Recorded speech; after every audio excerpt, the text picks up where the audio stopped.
perguntas dos diretores dos hospitais com relação à aplicação dos recursos advindos da portaria 1393 e 1448, originárias da Lei 13.925, que foi um repasse feito pelo governo federal aos hospitais filantrópicos. Poucos hospitais receberam esse recurso, mas ele já está em trâmite, a informação que eu tive ontem. Daqui a pouco a doutora Carmen da SES pode falar sobre isso, mas poucos receberam.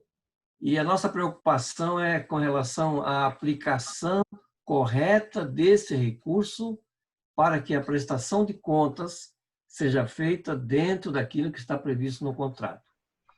A Secretaria de Estado da Saúde elaborou um contrato, encaminhou para os hospitais vão assinar esse contrato, vão receber o recurso, alguns já estão recebendo, mas a preocupação que a gente sempre tem é com o pós, né?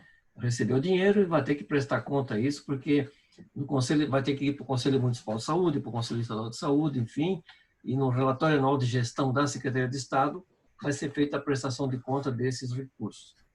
Então, nós solicitamos aí, uns 10 hospitais encaminharam as principais dúvidas que eles têm em relação a a aplicação desse recurso.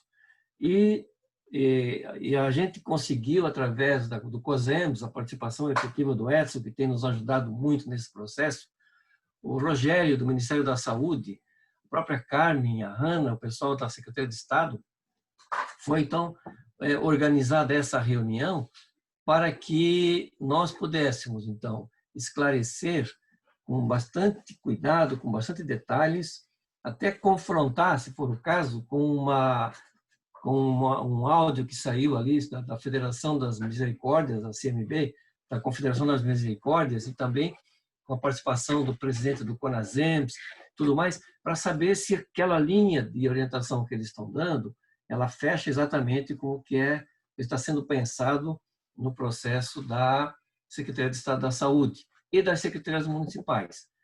Então, eu passo de imediato para a deputada Carmen Zanotto, ela vai participar e fazer uma abordagem sobre esse assunto também, e depois ela ficaria dispensada para participar das atividades que ela tem em Brasília, ela fez essa solicitação. Carmen, está ouvindo?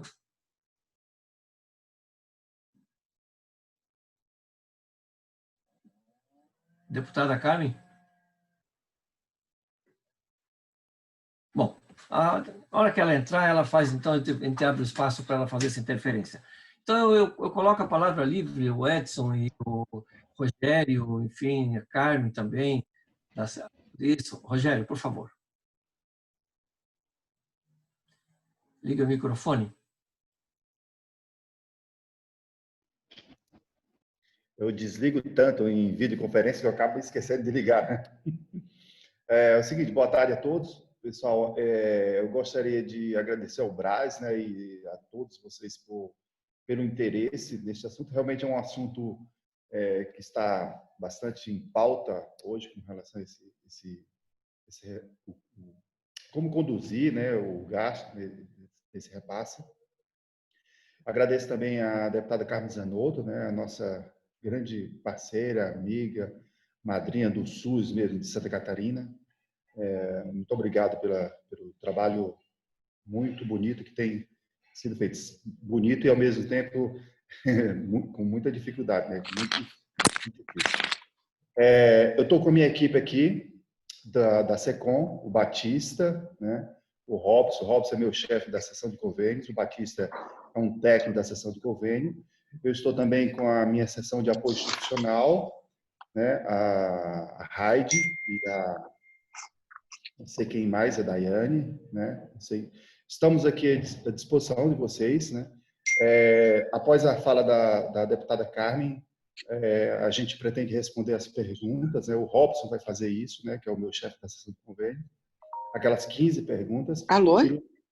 Oi? Aí, logo após, a gente abre o debate. Não sei se essa seria a estratégia, Braz. Tá bom? Pode ser.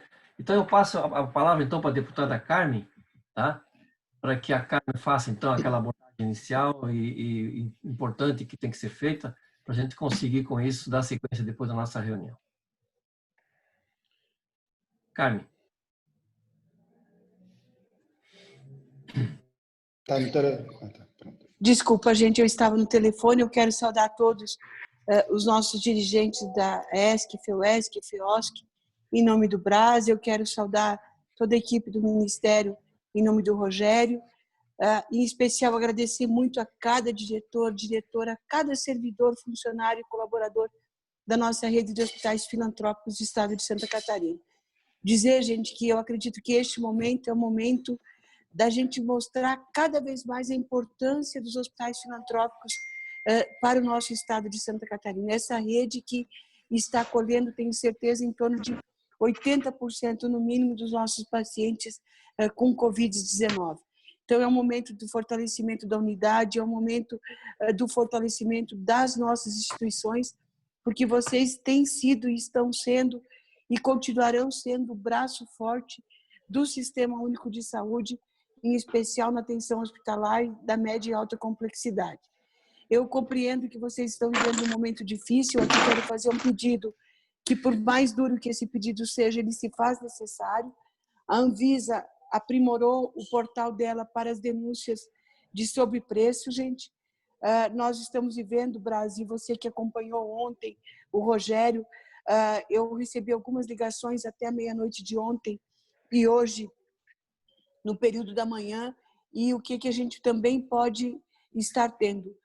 Aquilo que nós falamos há 2 semanas, estoques em algumas distribuidoras, e no desespero a gente compra, porque eu tenho comprovações de notas fiscais de medicação de R$ 3,20, a mesma apresentação sendo fornecida por R$ 32,80. Então, a gente precisa tratar da falta, mas a gente também precisa tratar do sobrepreço para depois os órgãos competentes que a Anvisa, através da CEMED, Ministério Público, correrem atrás e fazer o que é de competência deles. Mas o que é da nossa competência, gente? Eu coloco da nossa porque eu me criei dentro de um hospital, ou melhor, me formei dentro de um hospital filantrópico, que depois era o Hospital São Francisco, que foi adquirido pela Fundação São Camilo. Então, eu me graduei e fiz meus estágios num hospital filantrópico. Eu me formei e comecei como supervisora noturna num outro hospital filantrópico em Lages. Sabe quando você chega de casa, da faculdade, com a mala nas costas do sábado, domingo, que a nossa formatura foi sexta e sábado, e na segunda eu já estava com as irmãs da Divina Providência. Por isso que eu falo muito nós. Eu sei o que é a vida e as estruturas dos nossos hospitais filantrópicos. Nós precisamos agora, a gente, fazer aquilo que a gente sempre fez, que foi a solidariedade. Tenho certeza que vocês já pegaram o pacote cirúrgico esterilizado de um hospital para outro quando faltou, algum tipo de material, até mesmo respiradores, porque isso era uma prática entre nós muito comum, de um ceder para o outro numa emergência e numa necessidade para atender os pacientes. Agora, nós não podemos ficar dentro dos nossos hospitais com estoques superiores a 15 dias, em especial dos sedativos, dos biorrelaxantes.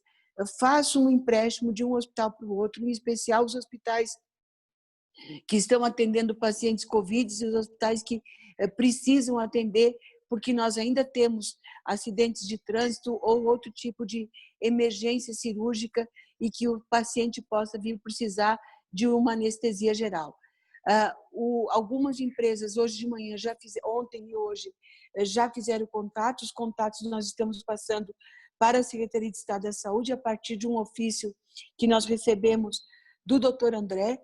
Então, o meu papel foi repassar os contatos da Secretaria de Estado para que eles possam estar fazendo, então, os contatos.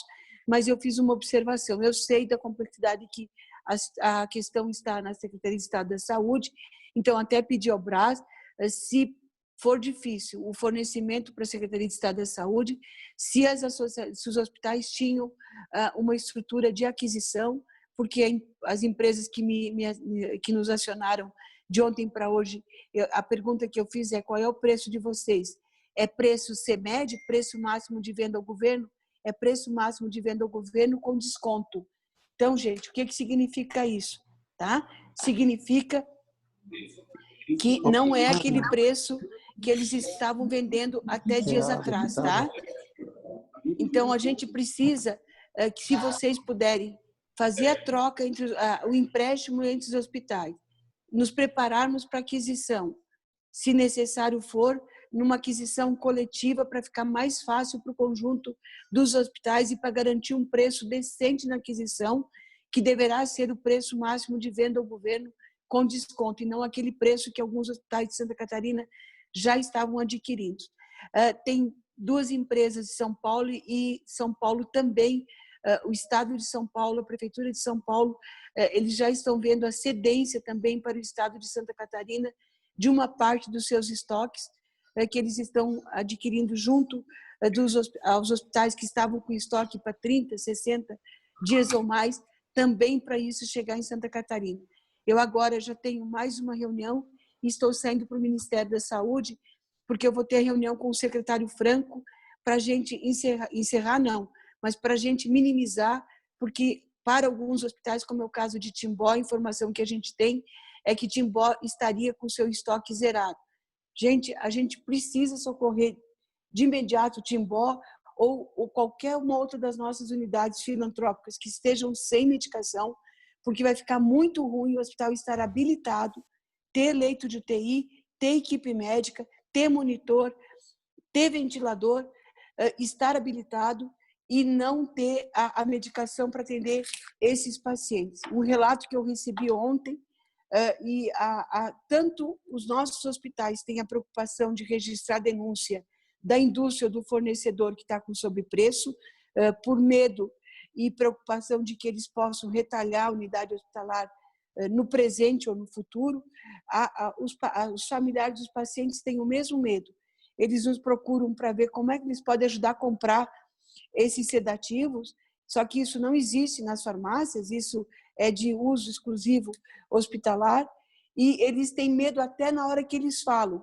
Eles elogiam toda a estrutura do hospital, eles falam do atendimento maravilhoso que está sendo dado, mas ele está agitado, ele está brigando com o tubo, e ele briga com o tubo porque ele está com baixa sedação em função da falta dos sedativos. Então, eu queria fazer este apelo, queria ver nós estamos com 45, só um minutinho, gente, eu já retorno, só um minuto, por favor.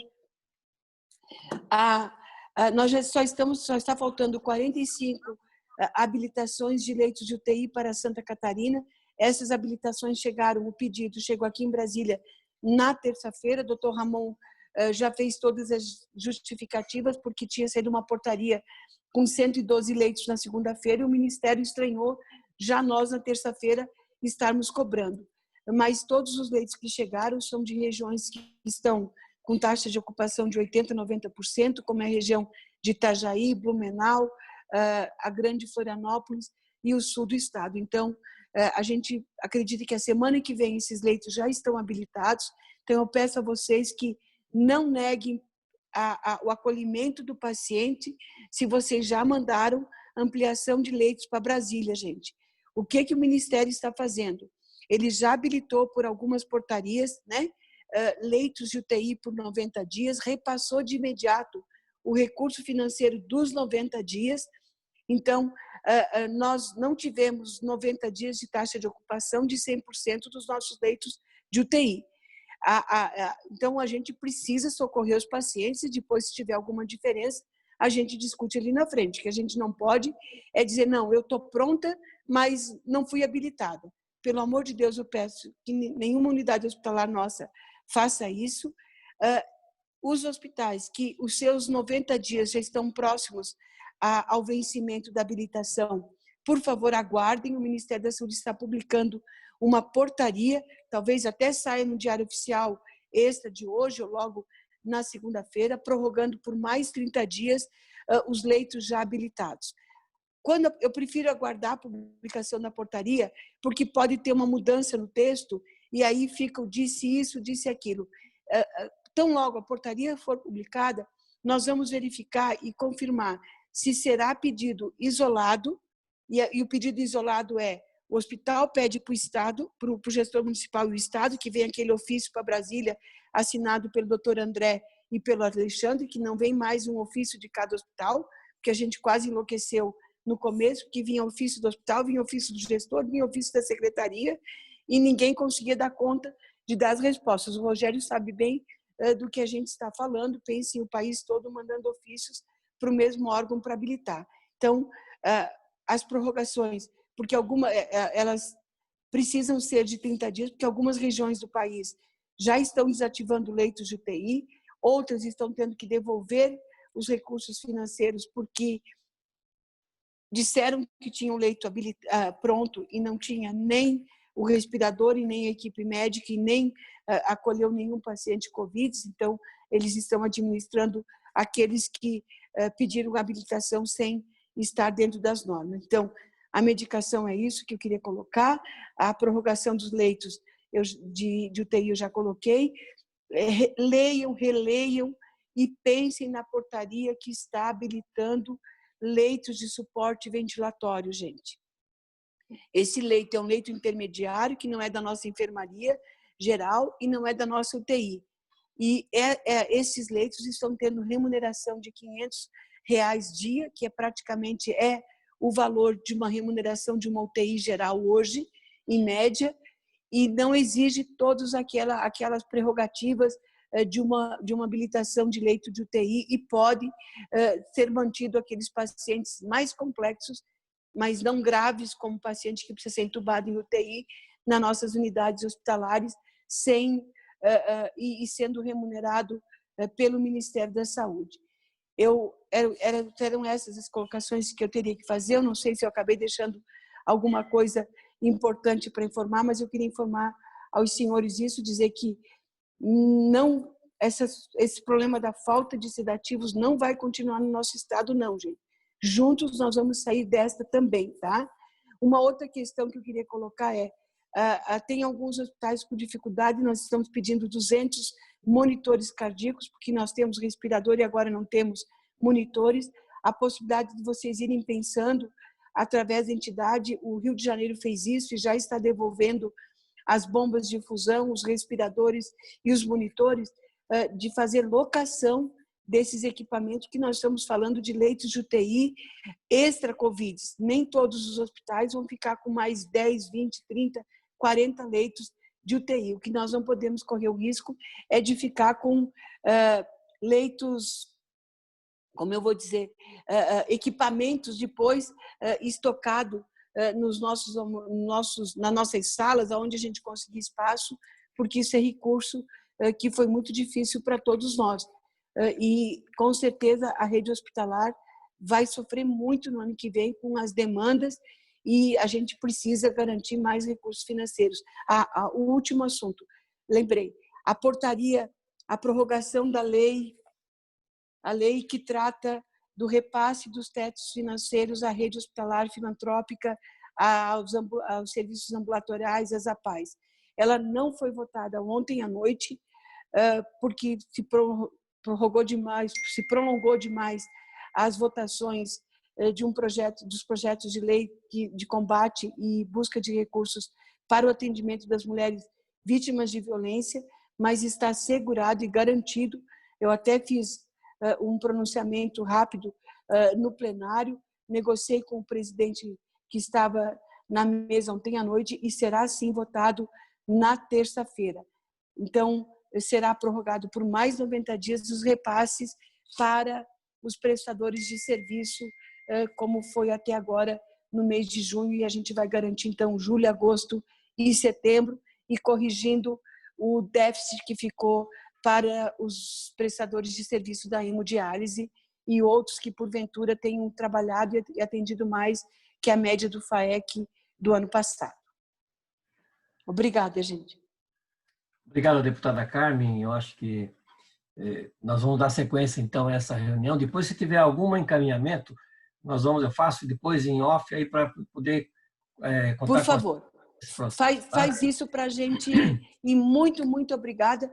E, Braz, acredite, o país está vendo, a população de Santa Catarina está vendo, e fortaleçam esta nossa rede de hospitais filantrópicos, mostrando todo o serviço que vocês estão fazendo, porque ainda algumas pessoas duvidavam muito do Sistema Único de Saúde e é ele que está salvando vidas através da nossa rede filantrópica, junto com os hospitais públicos. Muito obrigada, gente. Tchau, fiquem com Deus. Obrigado também.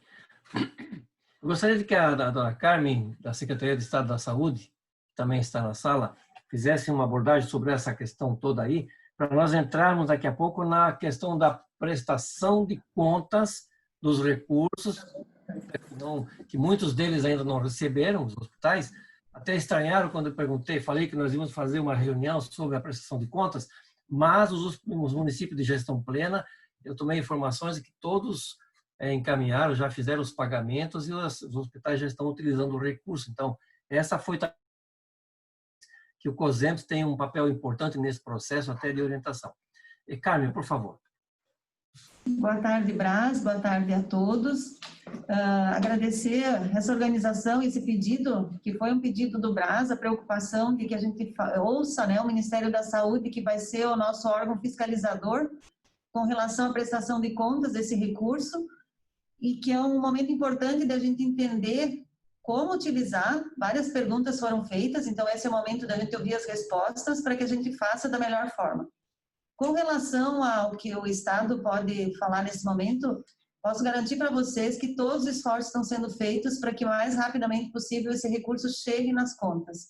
Passamos por um processo de discussão de modalidade de repasse, chegou-se ao entendimento de que tem que ser mesmo contrato. Os hospitais já enviaram os documentos, a maior parte já está com as notas para serem feitos os pagamentos, e o recurso vai todo chegar integralmente, como diz o secretário, todos os centavos para o pagamento dos hospitais, que é o compromisso que o Estado assumiu. Eu tenho uma fala que eu acho que depois o Rogério até também pode fortalecer, que nós temos uma dívida com o Ministério da Saúde com relação à informação da ocupação de leitos. No estado de Santa Catarina, nós temos 2 sistemas de informação de leitos, e isso confunde às vezes um pouco. Então, nós temos o sistema estadual de gerenciamento de leitos, que tem que ser preenchido quais são os leitos ocupados, e nós temos o ESUS-VE Leitos, que é do Ministério da Saúde, que é onde ele acompanha pelo Sistema Nacional os leitos ocupados ou não. Então, é importante, depois acho que o Rogério pode reforçar, nós recebemos um puxão de orelha do Ministério, que mais da metade dos nossos hospitais não preenchem, e nós precisamos ter esse preenchimento para garantir a continuidade do repasse financeiro do Ministério, inclusive do kit de medicação, porque quando ele olha a taxa de ocupação, ele diz, vocês não têm paciente internado, então por que vocês querem mais leitos? Por que vocês querem medicação? E, na verdade, a gente tem, o que a gente não tem é uma informação. Então, eu acredito que essa confusão de nós termos 2 sistemas é um dos pontos que faz com que a gente entenda que está preenchendo e, na verdade, preencheu um e não preencheu o outro. Então, só chamar a atenção que nós temos esses 2 preenchimentos, e como o Brás também já acompanha, quem está no projeto Todos pela Saúde tem mais uma planilha para preencher. Então, quem está no projeto do Todos pela Saúde, que é aquele projeto grande que nós temos de apoio aos hospitais aqui no estado, tem a planilha do projeto Todos pela Saúde, tem o mapa de gerenciamento de leitos do estado, que tem que preencher, e mais o ESUS-VE Leitos, que é do Ministério da Saúde. Então, nesse momento, grande parte dos hospitais do estado tem 3 planilhas para preencher. Então, essa organização de deixar alguém responsável por fazer essa atribuição, essa atividade, e diariamente fazer essa informação, faz diferença na captação de recursos para os hospitais. Então, esse é só um ponto que eu acho que a gente precisa alinhar, e eu vou deixar agora para a equipe do Rogério, porque nós todos queremos ouvir quais as orientações com relação ao uso desse recurso e prestação de contas, porque nós vamos ter que ter muito cuidado para fazer da melhor forma possível. Obrigada, Brás, obrigada a todos. Nós vamos ficar acompanhando aqui. Obrigada, Carmen. Então, eu passo a palavra então ao Rogério, nosso colega Rogério Ribeiro, também está 24 horas envolvido nesse processo todo, para que possa dar, então, essas orientações. Eu repassei para o Ministério da Saúde, para o COSEMPS e para a SES, as informações que eu recebi dos 10 hospitais e que certamente as dúvidas, informações não, as dúvidas, certamente as dúvidas de um serão, as respostas podem atender a todos que estão nessa sala e que têm essa dúvida para a prestação de contas depois. Rogério, por favor. Bom, como eu disse, comecei a falar antes, né, gente, e a Carmen reforçou, a questão da fiscalização compete à Superintendência do Ministério da Saúde, aqui como representando o Ministério da Saúde em Santa Catarina, fazer a coordenação e a fiscalização dos recursos do SUS, né, aplicados no SUS. Algo que eu venho, hoje de manhã eu estive conversando com o Brás, e nós dois temos um pensamento muito comum, que é a questão da responsabilidade, do cuidado que a gente tem que ter com esses recursos. Não é que o recurso está ali na conta, que ele tem que ser gasto de uma maneira assim, sem controle. E, ao mesmo tempo, tem um outro lado, né? Muitas pessoas, por falta de conhecimento, de até falta de incentivo nosso da superintendência, por isso que essa vídeo é tão importante, de esclarecimento nosso, é que as pessoas acabam não usando um certo receio. A situação no nosso país está muito complicada com relação ao judiciário, então eu até entendo a posição de vocês com excesso de zelo, né? Por excesso de zelo também a gente está cometendo crime, não esqueçam disso, né? Foram feitas 15 perguntas, não é isso, Robson, né? O Brás. Foram enviadas 15 perguntas para nós, então eu pedi à minha equipe, né? Nós conversamos, então foi feita a nossa reunião e aqui eu estou com o Robson e com o Batista, né? Dois excelentes profissionais, né? Porque são meus, mas eles são muito bons, são os melhores, para responder essas questões, tá bom?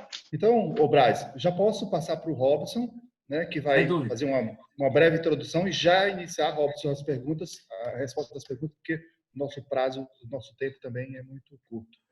Beleza? Sem dúvida, Rogério. Obrigado. Robson. Ok. Antes de iniciar a situação das perguntas, tem algo que saiu muito novo agora, 2 de julho, que é o Manual de Conduta do Agente Público Civil do Poder Executivo Federal, onde eu encontrei nessa oportunidade, vocês podem procurar, a portaria número 15.543, de 2 de julho de 2020, onde ele estabelece os princípios e a conduta do servidor público federal civil. Então, quem tiver interesse em saber em que nós nos pautamos para eu estar falando aqui, para eu estar esclarecendo sobre legislação, sobre portaria, sobre medida provisória, tudo que eu vou falar aqui hoje, eu vou dizer para vocês tudo que eu me baseei para eu estar falando, ok?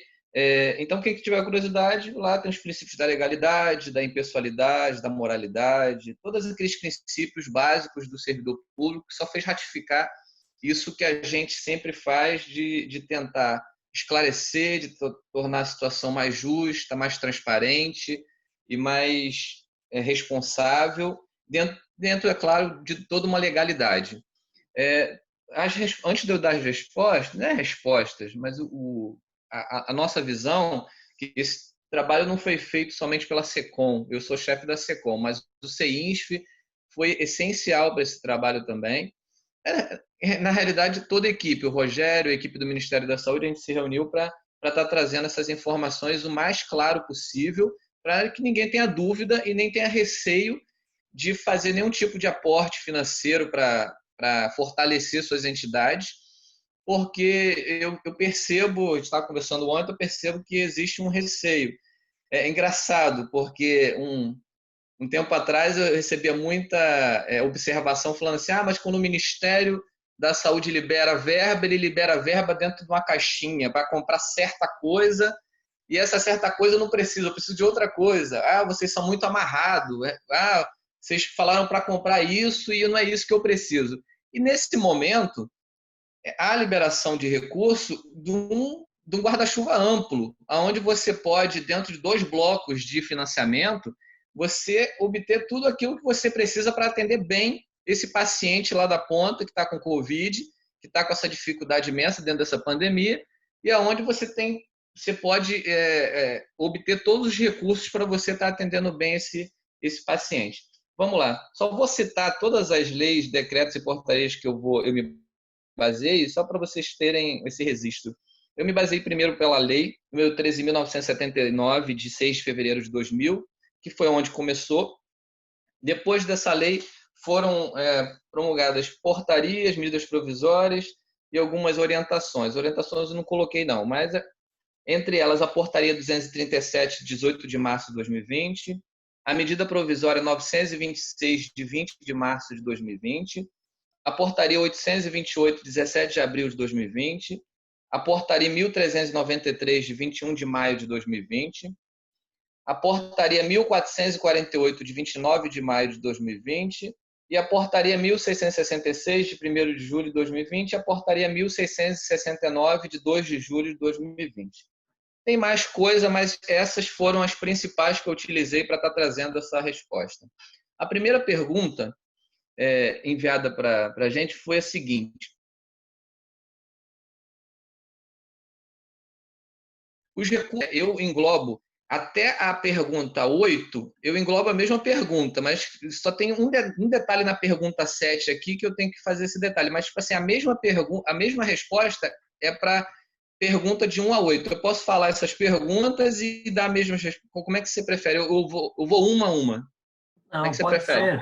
pode ser pelo conjunto das perguntas a mesma resposta. Pode ser. Ok.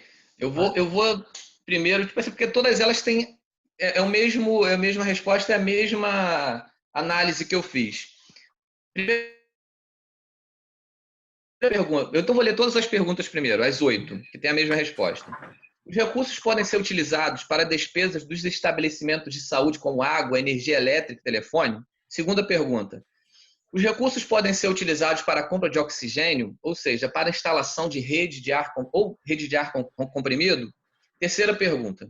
Podem ser adquiridos equipamentos e materiais que poderão ser utilizados por outros pacientes que não apenas os de Covid? Exemplo, aparelhos de anestesia, aparelhos de raio-x e ultrassom? Quarta pergunta. Podem ser utilizados para itens de mobiliário, como camas, hospitalares ou outros itens do mobiliário? Quinta pergunta. Podem ser adquiridas máquinas de lavar e secar roupa para a lavanderia? Sexta pergunta. Algumas objeções para a compra de computadores, televisores e data show? Sétima pergunta. Os recursos podem ser utilizados para adequação na estrutura física do estabelecimento de saúde, como reformas internas, ampliação de sala de estabilização, reforma dos vestiários ou reforma em geral? É possível? E oitava pergunta. Os recursos podem ser utilizados para pagamento de pessoal que já estava contratado antes da pandemia ou somente para os casos de ampliação de quadro? Nos casos de plantão médico, que não seja nova contratação, há algum percentual máximo de aplicação de recursos como despesa de pessoal? Vamos lá. Basicamente, tudo isso aqui tem a ver com os dois blocos de gasto. O bloco da situação de insumos e medicamentos. Tipo assim, só para ficar mais completo, eu vou me reportar primeiro à portaria 1393, de 21 de maio de 2020, onde no seu artigo 4º, seu artigo 5º, ela fala o seguinte: a integralidade dos recursos transferidos às entidades beneficiadas deveria ser aplicada obrigatoriamente na aquisição de medicamentos, suprimentos, insumos e produtos hospitalares para atendimento adequado à população, na aquisição de equipamentos e na realização de pequenas reformas e adaptações físicas para aumento da oferta de leitos de terapia intensiva, bem como o respaldo ao aumento de gastos que as entidades terão com definição de protocolos assistenciais para enfrentar a pandemia de Covid-19. E ainda com contratação e pagamento de profissionais de saúde necessários para atender a demanda nacional. Essa basicamente é a resposta para todos eles, só que tem alguns detalhes de cada um. A primeira pergunta se reportou a situação da água, energia e telefone. Olha só, um esclarecimento. Quem vai fazer a portaria 1190 de 2020 determina quem vai fazer a prestação de contas e como é que vai ser a forma. No seu artigo 4, inciso 1, ela fala o seguinte: para fins de pagamento, as entidades beneficiadas, os estados, o Distrito Federal e os municípios deverão aditivar o contrato, convênio ou instrumento congênere vigente ou firmar um novo instrumento, observando a lei, a situação com regras expressas sobre a forma e os prazos para a prestação de contas dos recursos pelas entidades. Então, por que eu estou lendo isso? Para deixar claro que, às vezes, você lê legislação, você não tem muita clareza. Então, eu vou deixar bem claro o dever dos estados, municípios e Distrito Federal e o dever do governo federal. O dever de estado, municípios e Distrito Federal é estabelecer a forma e essa prestação de contas. Nenhuma entidade vai prestar conta para o governo federal. Quem vai prestar conta para o governo federal está bem claro no artigo 6 dessa mesma portaria, onde diz: a prestação de contas do Estado, Distrito Federal e município sobre a aplicação dos recursos será realizada por meio de relatório anual de gestão. Ou seja, essas situações pormenores, como eu citei aqui as 8 perguntas, quem vai determinar, quem vai dar esse parâmetro são os estados, municípios e o Distrito Federal. Não é o governo federal que vai dar esses parâmetros, porque nós não faremos a prestação de contas disso tudo que vocês estão fazendo. A nossa prestação de contas vai ser em cima de estados, municípios e Distrito Federal, através da RAG, que é a Relatório Anual de Gestão. Que fique bem claro isso. Okay? Alguém tem dúvida em relação a essa responsabilidade, a essa atribuição que o governo federal tem e que os estados, municípios e Distrito Federal têm? O Braz? Ficou claro? Ou você quer que eu explique melhor? Não, isso ficou claro. O que os nossos hospitais têm dúvidas é para saber se eles podem aplicar naqueles itens que foram relacionados, tá? Porque o Estado encaminhou um contrato, esse artigo 5º do contrato que você leu, ele tem a integralidade dos recursos transferidos devem ser encaminhados para a aquisição de medicamentos, suprimentos, insumos e produtos hospitalares. Ok. Aí não diz que tem que ser específico para a Covid, mas ele fala e que nos protocolos assistenciais específicos para enfrentar a pandemia Covid, no caso de leito de terapia intensiva. Isso ficou claro para mim. Mas a dúvida do nosso pessoal é se eu posso comprar um raio-x? Eu posso comprar ultrassom? Então vamos lá. Isso. Então vamos lá, Braz. Olha só, eu vou te responder isso. O que acontece? Eu deixei claro que essa prestação de contas e essa análise não vai ser do governo federal. Eu não posso chegar para você e falar que eu vou analisar isso. Porque eu não vou analisar. A gente vai analisar a situação do relatório anual de gestão. Só que eu posso te dizer como eu faço essa análise do governo federal. A minha análise hoje de fiscalização de convênios, ela tem um norte, ela tem princípio, ela se baseia por muitas leis e portarias e recomendações. Em relação, na minha visão, eu não estou falando que a minha visão vai ser o que os estados e os municípios vão adotar, mas a minha visão em relação a essas perguntas, a primeira, ele está perguntando se ele pode gastar com água, energia elétrica e telefone. Eu te respondo, se sou o que vai fazer a prestação de contas para a entidade e a entidade me explica, me esclarece que a água, a energia e o telefone são cruciais para a situação do atendimento ao paciente com Covid, porque eu entendo que a situação do telefone, da informação, é importante. Eu entendo que a energia elétrica é importante. Eu entendo que a água é importante. Se a entidade filantrópica ela não tem dinheiro para pagar e está sofrendo uma ameaça ou uma situação de corte de água, de luz ou de telefone, para mim fica óbvio que isso se encaixa no artigo, na situação onde diz, onde ele fala no artigo 5º, onde ele fala produtos hospitalares para atendimento adequado à população. Sem água, sem energia, sem telefone, eu não consigo dar um atendimento adequado para o meu paciente. Então, no meu entendimento, entra essa situação do pagamento. Se houver uma clara e manifesta explicação da entidade que aquilo é um risco ao paciente de ficar sem água, que é crucial para esse tratamento de Covid, energia e telefone. Isso para mim é básico. Vamos lá. Segunda, oxigênio. Oxigênio, preciso falar que é muito importante para o Covid-19. Se tiver corte de oxigênio, o paciente simplesmente, muitos vão vir a óbito, infelizmente. Então, na minha opinião, quando no argumento fala produtos hospitalares para atendimento adequado à população, eu incluo tudo isso. Isso, para mim, é um substrato para estar atendendo adequadamente o meu paciente de Covid. Sem luz, sem água, sem o oxigênio, meu Deus, o cara morre. Vamos lá, terceira pergunta. É utilizar aparelho de anestesia que pode ser usado para outro paciente. Gente, é óbvio, a gente não vai viver eternamente dentro de uma pandemia. É até bom que os equipamentos que forem comprados, que forem adquiridos, que eles não sirvam somente para a Covid, que eles sirvam para toda uma gama de doenças, para ele terem vida longa. Isso para mim, não é? Vida longa é a melhor coisa. Você não tem que comprar uma coisa só para esse momento, até porque, se Deus quiser, vai passar esse momento difícil. Então, vamos fazer uma compra que pode ser utilizada, sim, para outras doenças.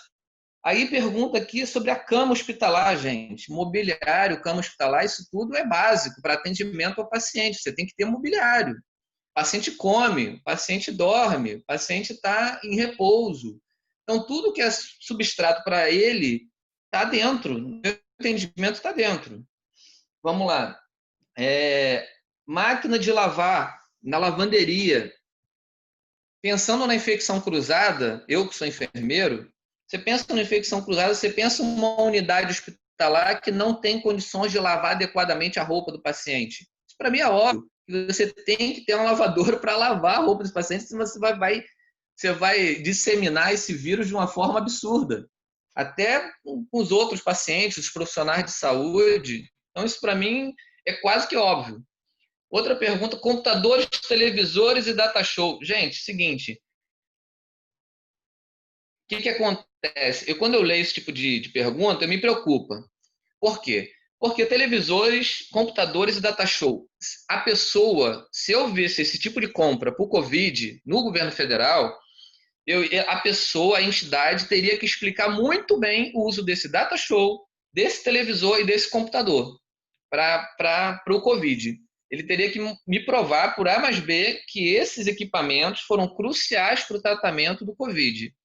Por exemplo, se uma entidade chega e compra 30 televisores, 20 computadores, 5 data show para uma entidade, ela vai ter que me justificar muito bem essas compras e me dizer exatamente como foi utilizado isso. Então, muito critério na hora do que você for comprar.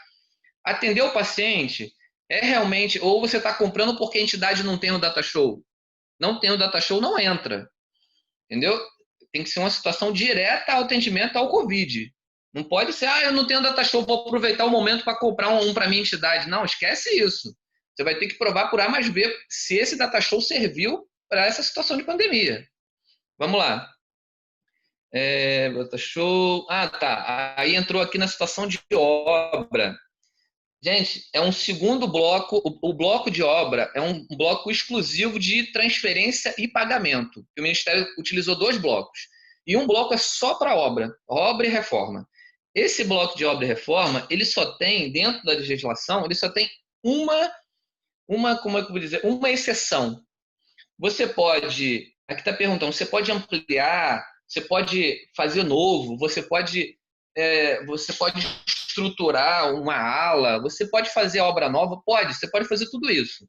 A única restrição que eu achei, que não faça, por favor, na sua entidade, se encontra lá na portaria 828, 17 de abril de 2020, onde fala o seguinte: órgãos e unidades voltadas exclusivamente à realização de atividades administrativas não entra nessa obra.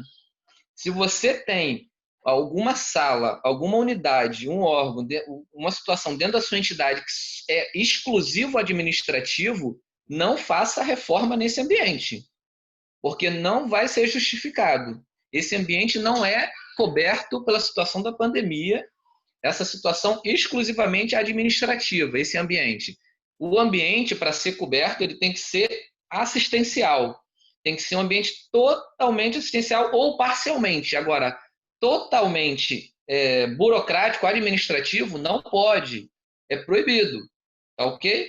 Que fique bem claro. Então, eu só achei essa exceção. Então, em relação à reforma, novo, velho, a situação de ala, você pode fazer tudo isso. Aqui cita vestiário, esterilização, ampliação, isso tudo pode, gente, de acordo com a legislação. Só não pode área estritamente administrativa.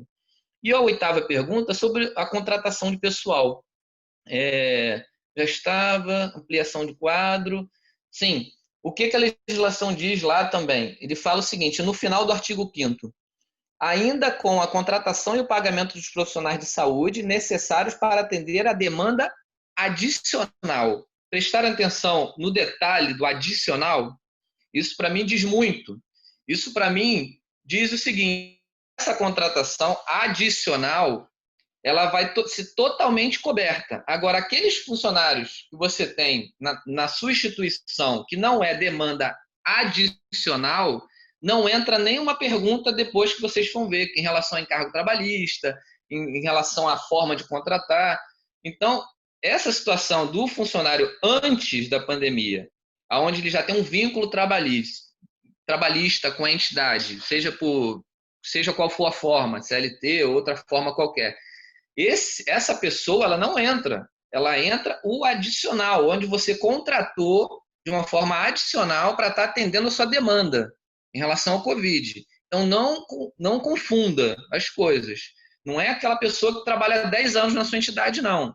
É aquela pessoa que você acabou de contratar, aí sim, essa pessoa você vai ter toda a situação de pagamento para encargos trabalhistas, toda a situação dela, você vai utilizar esse dinheiro. Ok? Vamos lá. Ah, tá. Posso continuar aqui então, Braz? Para a 9ª pergunta? Robson, Tem alguma dúvida nesse bloco até o 8º? A Carmen da Secretaria de Estado da Saúde tem uma dúvida aí. Carmen, por favor. Sim, pode perguntar, Carmen. Responder uma coisa aqui. Só um momentinho. Tá. Diga, Carmen. Tá bom. Só um momentinho, Beijo, é só tchau. que tocou o telefone, ela já vai responder. Desculpa. Não, o que eu comentei com o Rogério, que independente do âmbito federal, estadual ou municipal, as legislações do SUS são as mesmas. As regras para prestação de contas, elas estão estabelecidas na portaria, no contrato. Então, isso não importa o âmbito. O olhar do Ministério vai ser o olhar do Estado e o olhar do município, porque a gente o olhar é em cima da legislação. É nesse sentido que eu comentei com o Rogério, que a gente tem todos... Sim. Não, mas eu falei a situação... Sim, com certeza. Mas eu falei a situação das atribuições e responsabilidades que a legislação cita, só para deixar claro. Mas é claro que vocês obedecem a mesma legislação que a gente. A gente não tem nada de diferente, não. Só que a única coisa que vai existir é a situação do que acontece. Quando você analisa uma portaria, uma lei, uma legislação, quem faz a prestação de contas tem umas situações particulares que você pode flexibilizar, digamos assim. Coisa que o Ministério da Saúde não vai ter essas condições, porque quem vai fazer isso são estados, municípios e Distrito Federal. Eles vão ter essa condição da prestação de conta mais próxima da entidade, onde ele vai ter condições de chegar e, por exemplo, que nem eu falei a situação se ele ficar receoso de comprar uma lavadora, ele vai poder chegar para você e falar assim, não, tem algum problema de eu comprar essa lavadora? Está tudo justificado aqui? O Estado, o município vai ter plenas condições, como eu estou falando agora, de falar que para ele que não tem problema nenhum. De acordo com a legislação, tudo embasado aqui, sem problema nenhum. Agora, mas isso eu não posso falar com o Ministério da Saúde, porque a legislação não me preconiza fazer essa prestação de contas. Isso é exclusivo, de acordo com toda a legislação trazida, municípios, estados e Distrito Federal. Mas as legislações são para ser obedecidas por todos. Então, eu estou dando a minha visão, mas provavelmente, Braz, a minha visão vai ser a visão do estado e a visão do município. Sim. Okay. Eu tenho só um questionamento ali em relação à folha de pagamentos. Nós estamos com problema com falta de mão de obra. A falta de mão de obra tem gerado horas extras dos funcionários que hoje estão trabalhando. Então, eu pergunto se, no momento de uma prestação de contas, a ampliação do custo da folha em função das horas extras, em função da necessidade do hospital, seria uma justificativa por parte da prestação de contas esse custo adicional da hora extra, mesmo não sendo funcionário novo. Sim, olha só, eu particularmente entendo que nem eu te falei, aquele funcionário de 10 anos que está lá, ele não entra. Só que, no meu entendimento, esse mesmo funcionário de 10 anos que pega uma carga horária extra para estar fazendo um serviço extra para essa situação de pandemia, na minha visão, ele entra. Ele entra como novo, ele não entra como antigo, ele entra como uma situação nova, mesmo ele sendo da entidade, antigo. Neste aspecto do Covid, da pandemia, ele entra como um agente novo. É uma pessoa que está entrando exclusivamente para esse atendimento do Covid-19. Então, na minha visão, tanto aquele que foi novo, o novo mesmo que foi contratado, quanto esse antigo que foi estendida a situação dele de carga horária para ele poder estar atendendo adequadamente o paciente do Covid, na minha visão, eu entendo sim que isso pode ser acrescentado, não existe problema nenhum. Mas é aquilo que eu te falei, Braz. Esse é o meu entendimento como Ministério da Saúde. Se eu fosse fazer a prestação de contas de vocês, seria exatamente isso que eu falaria para vocês. Que vocês poderiam, porque lá na minha prestação de contas, eu consideraria isso como um novo funcionário fazendo um serviço novo, e não o antigo. Assim como, Braz, teve uma pergunta aqui, eu já vou até adiantando para ir fazendo o link com as outras perguntas, a pergunta 10. Pode ser utilizado para pagamento de impostos, INSS, FGTS, relativo à folha de pagamento? Gente, exatamente isso. Aquele funcionário de 10 anos, ele tem... eu não pago o FGTS, INSS desse há tanto tempo, vou pegar esse dinheiro e vou pagar. Não faça isso. Funcionário novo, você vai pagar todos os encargos trabalhistas. Esse funcionário antigo, que ele fez hora extra, referente a essa hora extra, você vai pagar todo o encargo trabalhista. Agora, o que ele já trabalhou 10 anos e está devendo, esquece. Isso não se justifica. Tá ok? Mais alguma pergunta, Braz? Quero só fazer um comentário. No chat tem descrito exatamente o que está no contrato, é o que está na portaria. A portaria estabeleceu para que esse recurso tem que ser utilizado e foi transcrito no contrato que o Estado enviou, e contratualizou com as instituições. Cada município que tem gestão também deve ter feito um contrato, então pode ter contratos diferentes, mas o contrato do Estado, ele se ateve ao que está estabelecido em portaria. Então, essa descrição que está aqui é a mesma da portaria. Só isso. Obrigada. Tá ótimo. Mas, Sim, Carmen, e... mesmo... O Carmen, né? É Carmen? É. Essa situação de você transcrever exatamente o que está na portaria, eu entendo que isso leva muita dúvida às entidades filantrópicas. Por quê? Porque se você transcreve exatamente ali, é uma portaria, é uma situação mais macro, onde eu acho que em algum momento poderia esmiuçar um pouco mais os estados e municípios, até para as pessoas não terem dúvida e ter receio. Por exemplo, aquela lavadora de roupa. Se você for ler a legislação, você tem que ter um mínimo de entendimento para entender que a lavadora de roupa, como eu falei para vocês, ela se encaixa naquela situação que eu falei para vocês de produtos hospitalares para atendimento adequado à população. Eu entendi que se adequava ali, como um produto hospitalar de atendimento à população. Só que a entidade fica na dúvida se a pessoa que vai fazer a auditoria, a prestação de contas, ela vai ter esse entendimento. Então, eu acho que quanto mais transparência, melhor. Eu considero quanto mais transparente, quanto mais claro, tudo aquilo que a pessoa vai cobrar lá no final, deixa a pessoa mais tranquila hoje para ela poder estar comprando o que precisa, entendeu? Eu, até o momento, estou me sentindo muito bem contemplado com as dúvidas que nós tínhamos, que nós temos em relação a isso. Sim. O Robson falou, os esclarecimentos que estão sendo dados estão sendo muito ricos para que as pessoas possam efetivamente evitar a aplicação em contas que não vão ser contempladas depois e para evitar problemas na prestação de contas. Acho que é diminuir o mínimo possível a margem de erro que a gente pode ter nesse processo. Robson, por favor, dê mais pontos. Podemos continuar as perguntas? Ô Robson, eu só gostaria de fazer uma fala, mais no sentido até de corroborar no que você vinha falando aqui das contratações, por exemplo, até repetindo aqui, de certa forma, aquilo que o Conasems colocou para nós em videoconferência também dessa semana, falando sobre a utilização dos recursos, né? Primeiro que esse recurso está encorpado como um custeio, na verdade, né? Então, isso já dá uma uma margem um tanto quanto grande. Eu entendo que o artigo 5º da própria portaria 1393, que está exposto aqui no chat, ele coloca uma amplitude de ações que se podem fazer, né? E aqui eu quero aproveitar primeiro uma informação que tu deu lá em cima, por exemplo, do oxigênio, né? Sim. Eu posso pagar o oxigênio? Claro, você pode pagar o oxigênio. Posso construir uma rede de oxigênio? Quanto tempo leva para construir uma rede? Quanto de planejamento você tem que ter para construir uma rede? Quanto de plano, de projeto você precisa para construir uma rede? Você vai construir uma rede em um estalar de dedos ou você vai levar 3, 4 meses para construir e organizar ela? Então, isso é uma coisa que tem que ficar muito claro quando se fala do oxigênio, por exemplo. Eu posso comprar cilindros de oxigênio e disponibilizar aqui no meu hospital para que todo mundo tenha oxigênio suficiente? Claro que posso. Agora, eu posso fazer essa rede? É uma questão que eu tenho que ver viabilidade, né? Então, isso é uma coisa que tem que estar muito, muito clara.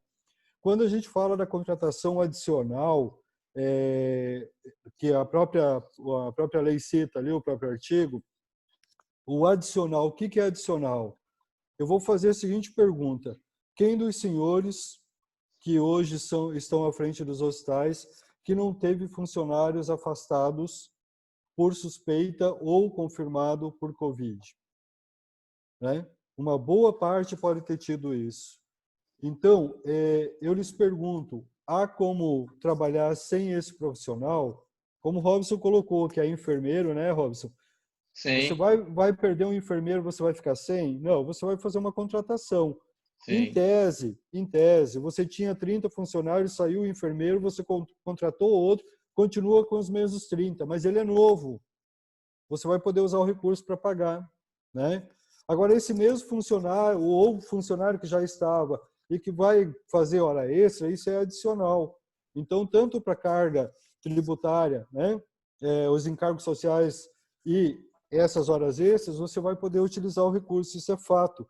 E como uma coisa que a gente vem falando, Sim. e a Carmen coloca ali que replicou nos contratos o que diz a portaria, a gente entende que quem vai prestar conta são os gestores municipais e o gestor estadual, né?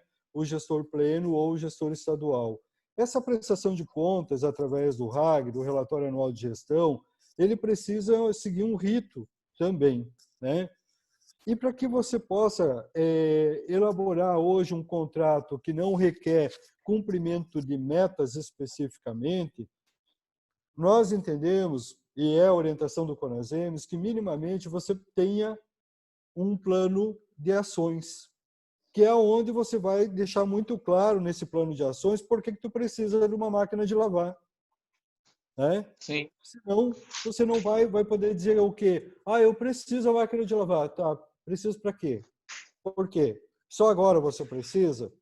Então, isso vai ao encontro daquilo que a gente está falando de legislação que tem que ser cumprida, mas, ao mesmo tempo, da flexibilização que foi permitido justamente para poder lhes amparar aos hospitais, lhes amparar como um momento de recurso extra que não estava previsto, né?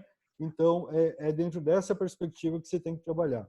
Era isso, Robson. Depois eu complemento. O Edson, você falou uma coisa muito importante que me fez reportar até a medida provisória 926, de 20 de março de 2020. Essa medida provisória, promulgada pelo presidente da República, ela traz detalhes sobre essa situação que você acabou de falar. Aonde ela ela fala que você tem que nessa contratação de bens, lá no artigo 4, ela tem que de serviços, de insumos, ela vem dando parâmetros. Se alguém tiver, não sei se todos já tiveram acesso a essa medida provisória, mas ela é fantástica, porque ela traz tudo o que a entidade vai se sentir mais segura para fazer, até estados e municípios, onde ela diz que tem que ser feito um termo de referência ou um projeto básico para tudo aquilo que você for comprar, aonde ele tem que ter o objeto, tem que ter a fundamentação simplificada da contratação, tem que ter a descrição resumida da solução apresentada. Então, ele vem esmiuçando, entendeu? Essa situação, até a situação de preço, de compra, ele vem dizendo a forma como você pode comprar isso de uma forma segura.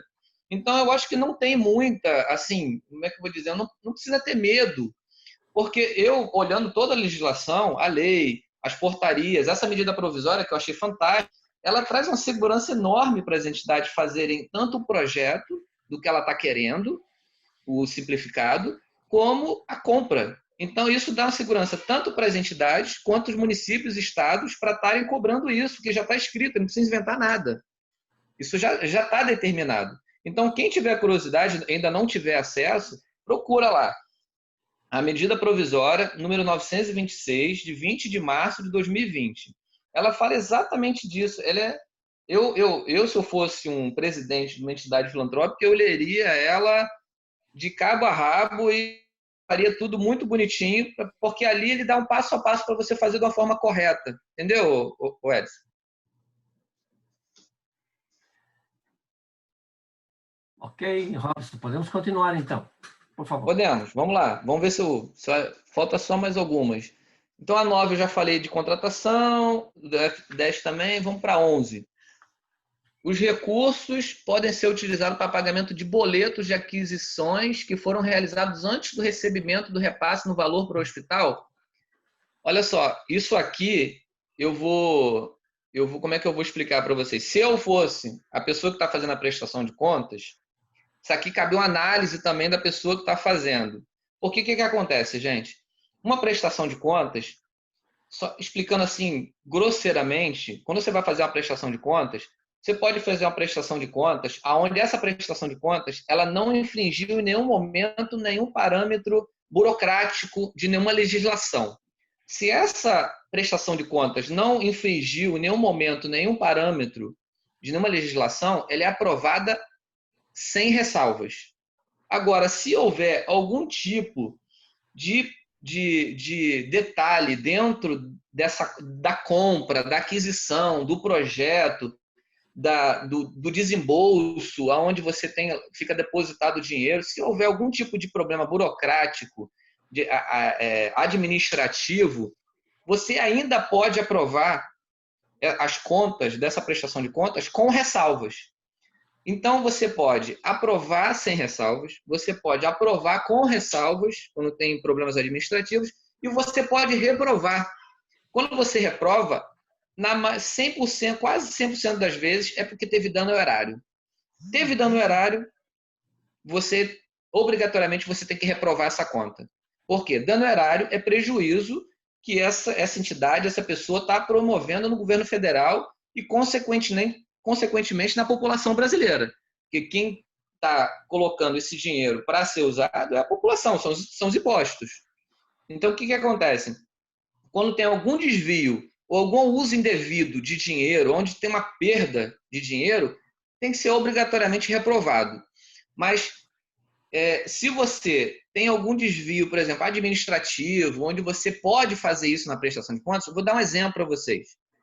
Na prestação de conta de convênios do Estado de Santa Catarina, quando eu vou fazer prestação de contas, o que a legislação determina? Que quando o governo federal deposita o dinheiro na conta da entidade filantrópica, esse dinheiro tem que ir para a poupança. Tem que ficar lá na poupança. Mas o que acontece quando esse dinheiro é depositado? O banco automaticamente transfere isso para um fundo do banco. Automaticamente. Eles nem perguntam para a entidade se pode ou não pode. Eles pegam e transferem para o fundo. E às vezes a entidade esquece e fica lá nesse fundo. Ad eterno. Anos. Tem algum problema financeiro nesse fundo? Normalmente não, porque fundo rende mais que poupança. Só que existe um problema administrativo, porque houve uma quebra de legislação. Por quê? O que a legislação determina? Que esse dinheiro tem que ficar na poupança. Se esse dinheiro não fica na poupança, há uma quebra administrativa. Então, provavelmente, essa entidade que deixou o dinheiro no fundo, esse dinheiro rendeu mais que a poupança. E na prestação de contas, quando eu vou fazer a prestação de contas, eu aprovo com ressalvas. Por quê? Não teve dano erário. Agora, se, por exemplo, ele botou no fundo do banco e ele rendeu menos que a poupança, esse menos eu vou cobrar da entidade. Eu vou falar assim, olha só, era para botar na poupança. Botou no fundo. agora deu menos, você vai ter que me ressarcer esse dinheiro. Se essa pessoa falar, não, eu não vou te dar esse dinheiro porque eu não quero. Aí tem todas as situações administrativas, até chegar em órgãos de controle, mecanismos para a gente cobrar esse dinheiro da entidade. Eu espero que nenhuma entidade chegue a esse ponto de eu ter que mandar para um órgão de controle para essa situação de cancelar todas as contas, esse tipo de coisa é super desagradável. Eu acho que não leva a lugar nenhum. Você acaba não pegando mais nenhum tipo de recurso financeiro federal quando isso acontece. Isso é péssimo para qualquer entidade. Então, essa situação do boleto, que exemplo, a pessoa comprou antes da pandemia. Eu comprei antes e eu quero pagar agora. Se esse que ele comprou antes, isso não é permitido. Ele só pode comprar, a legislação, o que a legislação diz? Você só pode comprar quando o dinheiro está na sua mão. Se o dinheiro não está na sua mão, você não pode comprar. Aí acontece comigo isso. Aí vamos botar um exemplo comigo. Acontece a pessoa quer comprar um aparelho de raio-x. Aí ela vai, fica com pressa, porque tem uma demanda da população, e ela compra o aparelho de raio-x. Esse aparelho de raio-x, ela não esperou chegar o dinheiro do governo federal para comprar, ela comprou com o dinheiro dela. Ela comprou com o dinheiro dela, pagou e esperou chegar o dinheiro depois do governo federal e pagou. Isso pode? Isso não pode. A legislação não permite isso. A legislação diz que você tem que receber o dinheiro para depois pagar e não pagar para depois receber. Mas isso invalida o processo? Não. Isso eu vou lá no final, eu vou aprovar as contas, da prestação de contas, e vou deixar o registro que essa entidade comprou antes, que ela infringiu uma determinação de uma legislação, ela infringiu uma legislação, só que isso não foi suficiente para trazer dano horário. Então eu aprovo com ressalvas, mas vai ser aprovado. Você entendeu, Braz? Ficou confuso? Entendi. Não, eu entendi essa questão, mas eu evitaria, para não ter que ficar fazendo explicações e mais explicações, se pudesse evitar. Uma pergunta que está sendo feita aqui é pelo Laor, lá de Campo Alegre. Ele tem um raio-x e está fazendo a... que está aqui a pergunta dele. Laor, pode fazer lá ao vivo, por favor? Pode fazer.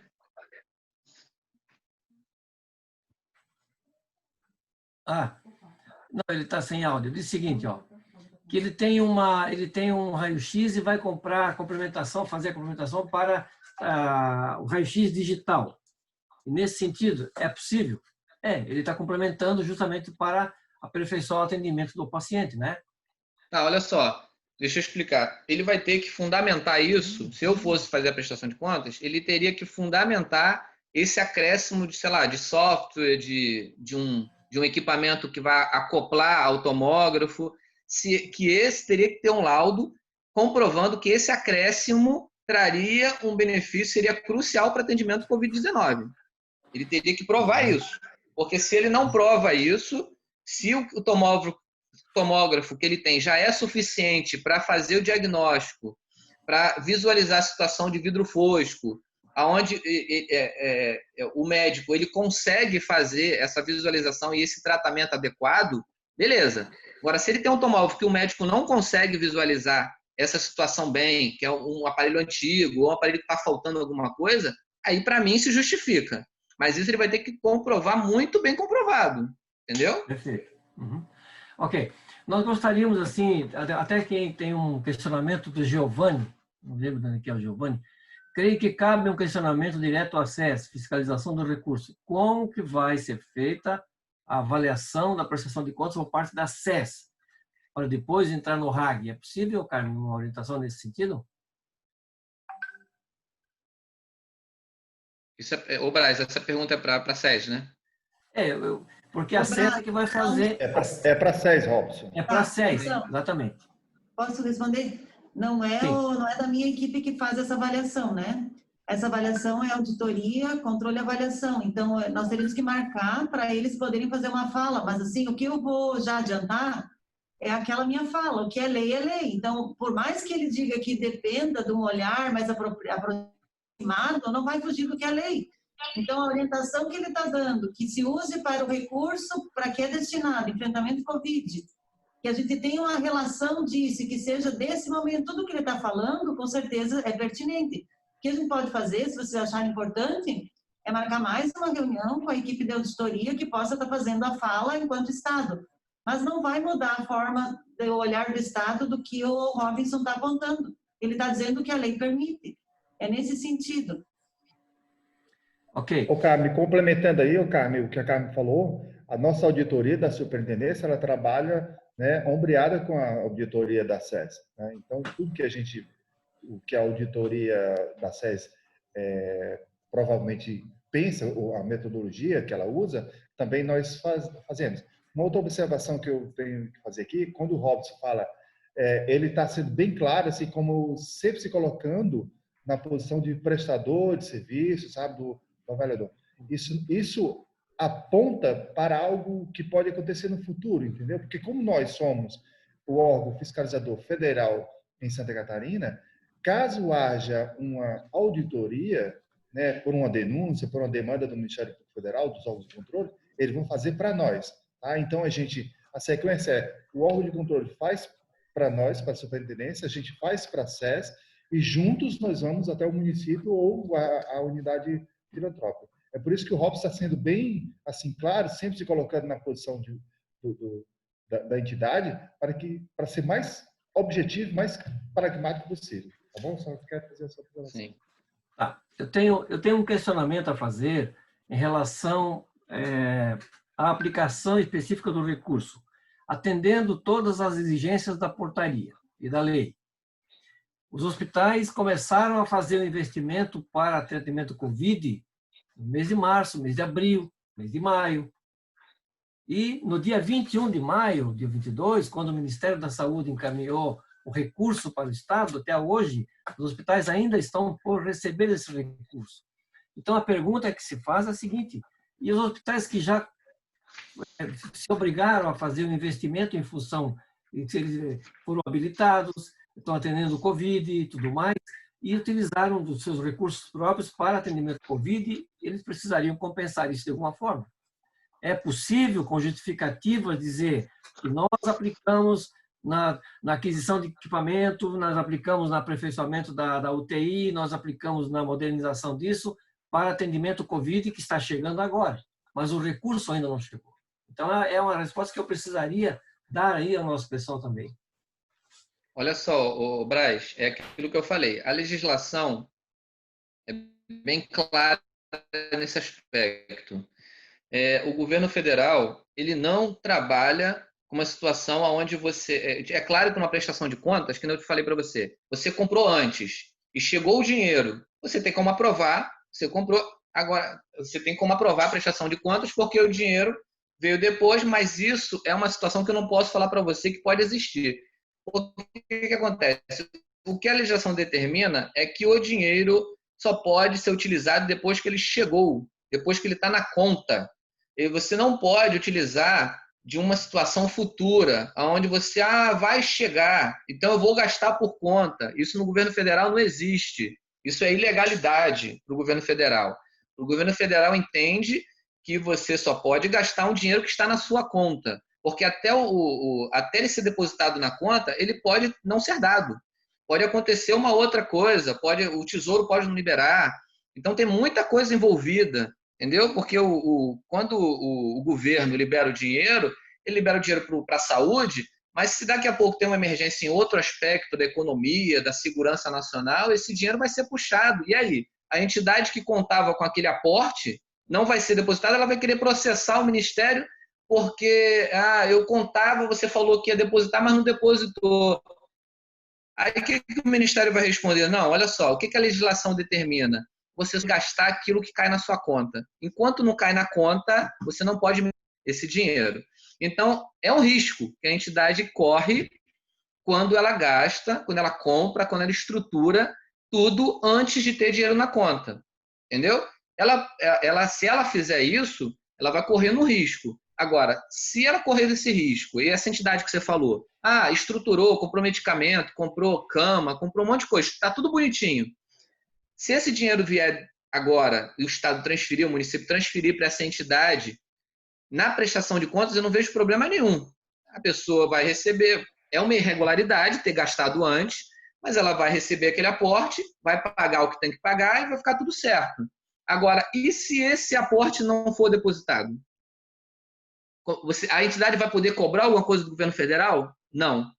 Vai poder cobrar nada, porque isso é ilegal. Você não pode gastar um dinheiro que você ainda não tem. É básico isso, entendeu? Ô, Robson, assim, ó, eu acho que o Brás, eu não sei se é isso, Brás, que o entendimento assim, o recurso, nós já repassamos para o Estado, já está no Estado, né? Então, o Estado ou o município é que não repassou para a entidade ainda. É nesse Esse Brás, No recurso... caso, Pois não. no caso, a verba já está liberada pelo governo federal, já está garantido, digamos assim. Então, eu acho que esse receio de você não receber não existe, porque o dinheiro já saiu do Tesouro, já está na mão de estados, municípios e Distrito Federal. Então, a chance desse dinheiro não chegar na entidade, eu vejo como quase nula, porque o dinheiro já está disponibilizado. Só que eu estou falando para você, Braz, uma situação legal. A legalidade diz isso, que eu não posso gastar um dinheiro que eu não recebi ainda. Agora, esse dinheiro já saiu do governo federal, já está nos estados e municípios. Então, se você tem essa tranquilidade de saber que o dinheiro está lá e que o estado e municípios vai repassar com certeza esse dinheiro para a entidade, você pode fazer esse aporte, não tem problema nenhum, não tem esse receio. Eu acho que esse receio é mínimo nesse momento. Até porque nós estamos vivendo sob um regime de calamidade pública, né? E que essa necessidade da aplicação do recurso mesmo, sabendo que ele vai receber, que vai receber esse recurso, ele já está investindo para poder dar a atenção necessária. Sim, sim. Como foi É por isso que eu acho que a transferência, na minha visão, pelo menos, do governo federal para estados e municípios e Distrito Federal foi muito rápida, porque já saiu do Tesouro e já botou na ponta esse dinheiro. Então, por que o governo federal fez isso? Para não ter essa dúvida, porque o dinheiro já está lá, já está aqui do município e no estado. Então, a chance desse aporte não ser aprovado ou de retornar para o governo federal é mínimo. Qual o estado ou município que vai devolver o dinheiro para o governo federal sem aportar isso nas entidades? Eu acho que isso é absurdo até a gente pensar isso, entendeu? Ok. Mas vamos em frente, então? Vamos, tem mais 3 perguntas aqui. Okay. Vamos lá, 13. Como deve ser realizada a prestação de contas da aplicação desses recursos? Existe orientação quanto à documentação que deve ser apresentada e qual o prazo? Isso aqui eu já tinha até falado, que isso é responsabilidade de estados, municípios e Distrito Federal. Lá no seu inciso 2 do artigo 4, no inciso 1 do artigo 4, ele diz que estados, municípios e Distrito Federal ele tem que dar as regras expressas sobre a forma e os prazos para a prestação de contas dos recursos pelas entidades. E a medida provisória, ele tem que fazer isso. Mas como a Carmen, da Secretaria de Estado, ela já falou que vai seguir exatamente a legislação, então eles devem, muito provavelmente, adotar aquela medida provisória que eu falei, a medida provisória número 926, de 20 de março de 2020, onde ele esmiuça como tem que ser esse projeto, você tem que fazer um termo de referência, um projeto simplificado, onde tem que ter objeto. Aí ela diz também como você tem que comprar da medida mais segura para ser feita essa compra. Então está tudo ali. Então eu acho que essa parte aqui, quem vai determinar isso são estados, municípios e Distrito Federal, mas que as entidades já podem olhar essa medida provisória como uma segurança para elas, que ali já explica como vai ser feito. E pelo que a Carmen falou, eles vão exatamente seguir o que a legislação está preconizando. Não vai ter muito... É claro que na prestação de contas, que eu te falei, legislação, você tem interpretação de quem está fazendo. Ela é fria. Você vai ter que interpretar ela. Então, você, olhando toda a legislação, interpretando, olhando com um olhar, digamos assim, humano, aonde pessoas estão numa pandemia, estão tendo a necessidade, aquela situação toda, eu acho que a pessoa que está auditando, que está vendo a prestação de contas, ela tem que ter esse olhar. Mas isso eu tenho certeza que o Estado ele vai ter esse, digamos, carinho e esse olhar com cuidado para a situação das entidades. Nós temos uma situação, Robson, de um hospital, por exemplo, que tem um gerador e o gerador tem uma pane, tem um PT. Sim. Ele não tem o backup do gerador. Tem como ele adquirir um gerador e justificar que foi em função da necessidade do hospital por não ter um... É óbvio que sim. O gerador em um hospital é quase como é que eu vou te dizer? É quase que um desfibrilador para quem está morrendo. Então, você tem que ter, o hospital ele depende, o centro cirúrgico depende do gerador. Gerador para uma fábrica, para uma situação é uma coisa. Gerador para um hospital é muito sério, é muito crítico. Você tem pacientes no respirador, você tem pessoas que dependem da energia, não pode ter pico de luz em momento algum. Então, essa situação é muito fácil de você justificar a importância da compra de um gerador para um ambiente hospitalar, e eu já encaixaria naquilo que eu falei lá atrás, naquela situação do produtos hospitalares para atendimento adequado à população. Você sem um gerador dentro do hospital, você traz uma insegurança enorme. As pessoas podem literalmente morrer por conta de não ter um gerador numa situação hospitalar. Então, na minha visão, vejo como importância crucial, se o gerador não está funcionando, se deu PT, compra outro, o mais rápido possível. E enquanto não chega esse gerador novo, vê uma situação de emergência, de transferir o paciente para outros lugares onde eles não fiquem à mercê de um pico de luz, de uma falta de luz que, infelizmente, pode acontecer, entendeu? Cabe aluguel desse caso também, tá? Só lembrando. O aluguel também, isso justifica o aluguel. Você pode alugar até... É claro que você não vai alugar ad eterno, né, Rogério? Mas assim, você pode fazer os dois. Você pode alugar e fazer um pedido de compra.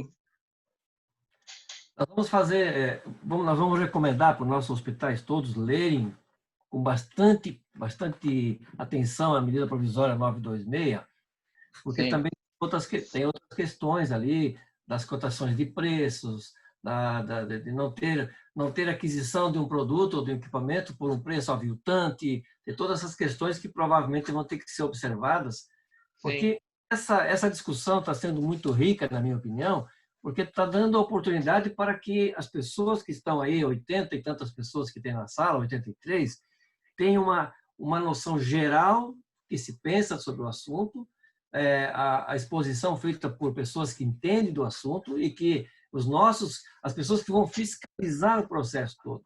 É isso que é importante também. Então, eu gostaria de ver com a Carmen, se pudesse reforçar, então, a questão da... Bom, Robson, desculpa, você tem mais duas ou três... Tem mais duas. Isso, tem duas perguntas. Mais duas, terminamos. Pode. Vamos lá. Eu vou tentar ser breve aqui, vamos lá. Hospitais de natureza privada podem realizar aquisições por meio de processo de coleta de preço, gente? A gente está falando de se ele for lá na legislação, lá na frente, ele diz sobre as entidades conveniadas. Se o Estado, se o município, se o Distrito Federal houver uma situação de convênio com uma situação privada, isso tudo vai valer para ele. Entendeu? Então, isso tudo que vai valer para a entidade filantrópica vai acabar se adequando. Até porque o filantrópico ele é misto. Ele tem uma situação pública de atendimento e ele tem a situação privada dele também. Então, a situação privada não é proibitivo de atendimento, de modo algum. Eu acho que, tipo assim, os municípios e estados podem e devem fazer parcerias com as instituições privadas se a situação não estiver aportando. Se você tiver uma dificuldade, se os órgãos públicos e entidades filantrópicas não estiverem atendendo, você pode fazer convênios, contratos com a situação privada e tudo isso que a gente está falando vai valer para ele. Entendeu? E essa situação de licitação, que você falou que tem que prestar atenção na 926 de 20 de março de 2020, que é a situação de compra, de licitação, tipo assim, eu achei ela muito light, essa 926, porque se você for pegar a Lei 8.666, que rege o serviço público em relação à licitação e compra, ela é super rigorosa. E quando ele fala para você fazer, a entidade filantrópica e o privado fazer compra para representar, para atender a população, ela não diz que tem que atender a 866. Ela tem que, a legislação diz que você tem que se adequar ao máximo a ela, ou seja, você tem que ser uma coisa similar. Ou seja, você não tem que ipsiliter obedecer aquela legislação que não foi feita para a entidade filantrópica nem para privado. Ela foi feita para órgão público. Infelizmente, não existe uma legislação hoje que traga parâmetro para a entidade filantrópica e privado. Eu acho que deveria ter ser criado. Fica até uma deixa aí para a deputada, quem sabe puxar isso em Brasília para criar uma legislação própria, entidade filantrópica e privado, porque hoje, para licitação e para compra, de uma maneira geral, se leva em conta a 8666, que não foi feita para eles, foi feita para órgão público, e se adapta para a situação filantrópica e de instituição privada. Okay. Tem mais alguma uma dúvida aí? Ou podemos... Oi, diga. Braz, posso fazer só um comentário aqui? Porque aí existe uma questão bem interessante nesse caso específico, né? Nós estamos falando de uma situação chamada de exceção, um momento de exceção, com uma legislação tecnicamente específica para esse momento, aonde a Lei 3.995 te orienta enquanto a utilização e o que você vai exigir de documento, né? Então, se for avaliado isso, está lá no, se não me falha, artigo 3º, muito bem descrito também. E nós temos uma particularidade, que é o que o Robson falou, que é muito clara, que toda a responsabilidade da Lei 8.666, ela se dá para o órgão público, né? Então, enquanto município, Estado e a União, dentro de cada um de cada esfera, né? Essa questão, ela é muito positiva quando você avalia que nós estamos fazendo um contrato de prestação de serviço com um prestador que é CNPJ privado, ainda que ele tenha fins filantrópicos, mas ele é um CNPJ privado. E o recurso, quando sai do público e vem para o CNPJ privado, não exige dele uma licitação, por exemplo. Mas o processo de transparência exige dele que, minimamente, ele obedeça a alguns ritos de transparência da aplicabilidade desse recurso. Então, é isso que nós temos que deixar claro, não é amarrar, não é o sentido de amarrar que o cara fica ali dentro da camisa de força e não pode fazer nada, mas é o sentido de fazer a coisa correta. Então, quanto mais próximo, e aí que está que a MP 926 orienta e auxilia muito nisso, ela faz esse parâmetro, ela dá a indicação do que você pode fazer de uma maneira menos drástica, digamos assim. Eu vou colocar aqui, me permita, Robson, uma parte, Sim. Eu vou colocar aqui um exemplo muito prático. Hoje nós temos os contratos com os prestadores, todos os senhores prestadores que representam as entidades filantrópicas, os hospitais, as santas casas, contratualizados com a SES, contratualizados com o SUS, que estão obedecendo um rito da 8.666, porque ele é anterior à pandemia, né? Onde nós tínhamos um regramento para cumprir as metas quantitativas e qualitativas, não é verdade? E nesse momento aqui nós estamos tratando de contratos que não estão exigindo o cumprimento de metas quantitativas e qualitativas, mas pelo contrário, e nessa questão de visualizar a responsabilidade de cada um dos entes, até porque é o Estado que vai ter que prestar conta, é o município pleno que vai prestar conta, de que se tenha o plano de ação com as devidas justificativas para nortear. Mais uma vez falando aquilo que eu já falei lá atrás. Mas é muito claro isso, e eu chamo a atenção novamente para a Lei 13.995, que tem que ficar claro essa execução dos contratos a partir desse momento, né? Por isso a Carmen coloca lá que eles estão replicando o que diz a lei. Ela deixa solto, é vasto e gera algumas dúvidas, sim. Mas se nós procurarmos a MP 926, nós já vamos ter um outro oriente, né? Um outro norte, melhor dizendo, para seguir. Então, é dentro dessa perspectiva que tem que se trabalhar.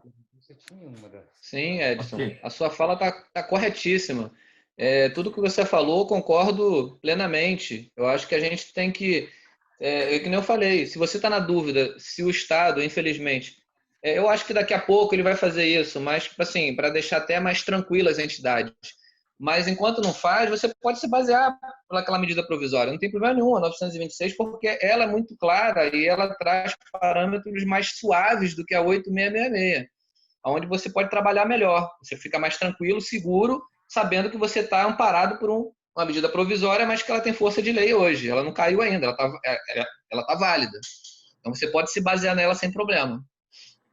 Eu gostaria só que o doutor Rodrigo Linhares, que é o nosso assessor jurídico, fizesse uma intervenção aí, por favor. Rodrigo. Boa tarde, pessoal. É uma honra aí ver a qualidade das aí, e muito elucidativo. O Blas tem razão quando elogia toda essa reunião aí. Dr. Robson, eu apenas faria um comentário aqui, porque Sim. o próprio artigo 4º da portaria, ele menciona a aplicação da Lei 13.979 em seu artigo 4º também, tá? Ela menciona lá no inciso, no parágrafo 1º, né? Menciona a aplicação da Lei 13.995, que é a lei originária da portaria, e do artigo 4º da Lei 13.979. E a MP 926 justamente altera essa lei, né? Então, quer dizer, não está Sim. fora do que está previsto na portaria, ela altera essa lei 13.979 e coloca uma série de disposições regrando a prestação de contas que estão previstas no citado artigo 4º. Então, a Carmen ela tem razão quando diz, né, que vai seguir a lei e justamente a portaria ela cita essa lei e, consequentemente, a MP 2926, né? Sim. Obrigado pela sua participação. É sempre bom ter um profissional, né, da área analisando tudo que a gente está falando aqui, até para corroborar para dar até uma credibilidade maior a tudo que a gente está falando. Você está analisando aí todas as portarias, leis e decretos, e é exatamente isso que você falou. A medida provisória ela vem fazer uma mudança e ela, na minha visão, pelo menos, ela vem facilitar a vida das entidades filantrópicas, das pessoas que estão na ponta. Porque se ela estava perdida, sem parâmetro para fazer o projeto dela e comprar a cama, o tomógrafo, a lavandeira, a máquina de lavar, seja o que for, se ela estava com dúvida se ia fazer a obra, não sei o que, ela faz o projeto dela ali, ela encaminha esse projeto para o Estado, para o município, ele vai ser, e esse projeto ele vai ser aprovado ou não, e a pessoa vai fazer aquela compra, e vai fazer a compra dentro dos parâmetros que está lá na medida provisória. Bacana que ela dá isso também, onde você está lá, pô, eu tenho dúvida, como é que eu vou fazer isso? Vou fazer pregão eletrônico, vou fazer pregão presencial, vou fazer não sei o que, ela diz tudo. Então você não tem muita dúvida em relação a isso, você fica bem claro, você não fica inseguro, digamos, para fazer o que tem que ser feito. Eu tenho uma situação nova dentro do processo e que tem um município de gestão plena que não repassou e não está pretendendo repassar o recurso para o hospital. Isso aí, claro, tem outros pontos a serem avaliados, mas ele tem a obrigação porque o recurso veio específico para o Cadastro Nacional de Estabelecimentos de Serviço de Saúde do hospital. E eu gostaria... Braz, isso, quem vai explicar melhor isso é o Rogério. Rogério, é contigo.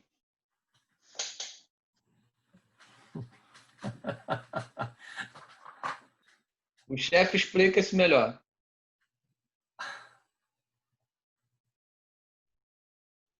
Ô Braz, repete um pouquinho a pergunta, cara, que tu falaste assim e ficou ondulado, sabe, a tua voz. A minha internet que tá uma porcaria aqui. Eu só escuto os pedaços. Tem um hospital que está prestando, tem um contrato com o município de gestão plena para fazer a gestão do hospital e a prefeitura não está querendo repassar o recurso para o CNPJ daquele hospital. Olha, ontem mesmo já tive um exemplo disso aqui em Florianópolis. Estamos resolvendo, inclusive já mandei um e-mail hoje perguntando para justificar por que não está repassando. Estou esperando o e-mail hoje. Estou cobrando o Braz. Estou atento a essa particularidade. Inclusive, o próprio secretário de Estado, o André, disse assim, pô, Rogério, você só cobra de mim e do município, não? Aí eu disse, não, eu estou cobrando também, sabe? Estamos atentos. E não é certo. Eu já avisei que a situação tem a determinação para fazer o repasse integral e não tem nenhum motivo para estar protelando, segurando o recurso nos seus cofres. Tem que repassar para a instituição, para o hospital, sem Eu vou dúvida. solicitar ao hospital para que formalize essa dificuldade de recebimento para que você possa nos auxiliar nesse processo. Exatamente, exatamente. Eu já estou com uma, tá, Braz? Estou com um pedido no meu e-mail já. Perfeito. Ok? Ô, Braz, Robson, Robson, oi. Oi, Braz. Eu posso só Edson. fazer um comentário a respeito disso também, até porque a gente já enfrentou, de certa forma, via COSEMES. Não é que enfrentou, mas já tivemos esse tipo de solicitação também.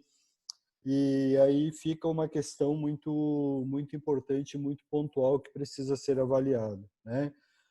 Se nós estamos falando de portarias anterior à pandemia, ou que não tem nada a ver com a pandemia, que é um recurso lá carimbado, um recurso emenda, ou se nós estamos falando de recursos de agora, isso também precisa ser bem elucidado, né?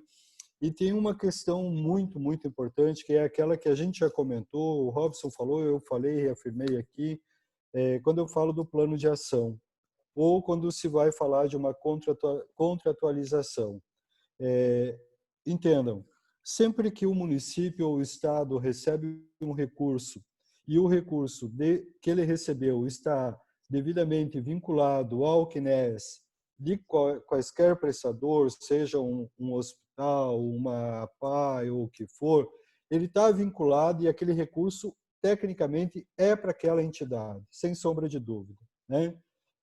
Porém, existe o rito legal que nós acabamos de mencionar aqui também e que tem que ser levado em conta, que é a prestação de contas desse recurso.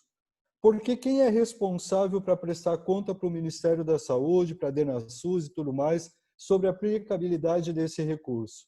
É o município e o Estado, não é o prestador, não é o hospital, não é a APAE. Né? Nesse caso aqui estamos falando especificamente de hospital. Não é o hospital que vai prestar conta. O hospital vai prestar conta para quem está transferindo o recurso para ele. E esse caso é ou o município ou o Estado. E você pode simplesmente pôr a mão no bolso e passar o dinheiro para lá? No meu entendimento, não. No meu entendimento, você precisa de um plano de metas ou você precisa de um mínimo contrato que especifique o que você vai dar em troca disso. Ah, mas o recurso é meu. O meu quanto? Está no meu Fundo Municipal de Saúde. Quem tem que prestar conta no relatório anual de gestão sou eu. Quem tem que dizer o que eu sou eu. Não é o prestador, não é o prestador final. Então, eu só estou chamando isso, Brás, para que fique muito claro que, às vezes, o município também está lá diante de uma situação que ele precisa mandar o recurso, tem que mandar o recurso, mas tem que o prestador entender que precisa também desse contrato para dizer minimamente o que vai ser feito com o recurso. Por isso, eu insisto tanto num mínimo plano de ação, aonde você vai apresentar orçamentos, aonde você vai apresentar ações, dizer o que você vai fazer de melhoria, onde que você vai aplicar, se é na luz, se é na água, se é no pagamento de folha, no que vai ser. Mas tem que existir isso. Esse é o mínimo contrato que tem que existir.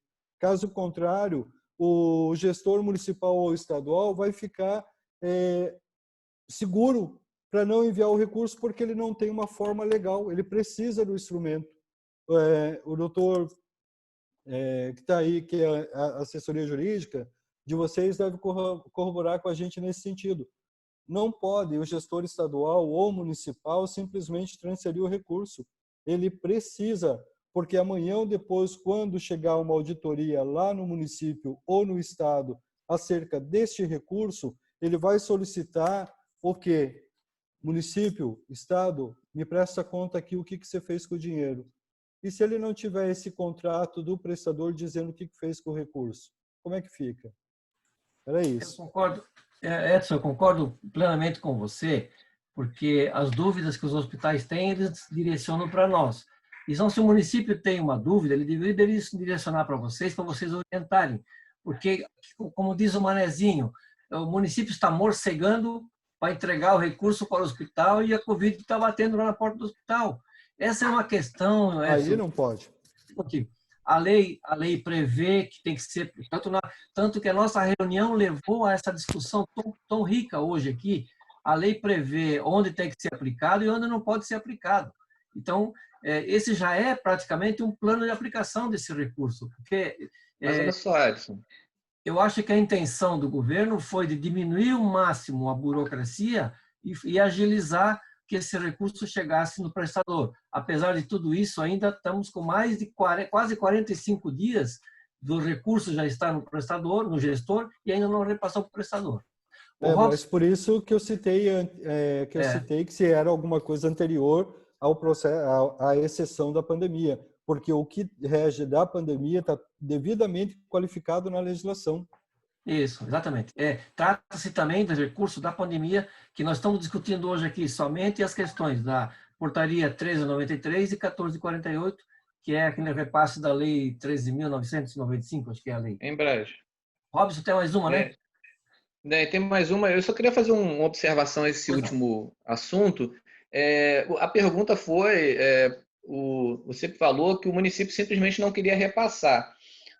A pergunta não foi que ele não queria repassar porque a entidade não tinha cumprido algum tipo de contrato, algum tipo de projeto para a prefeitura.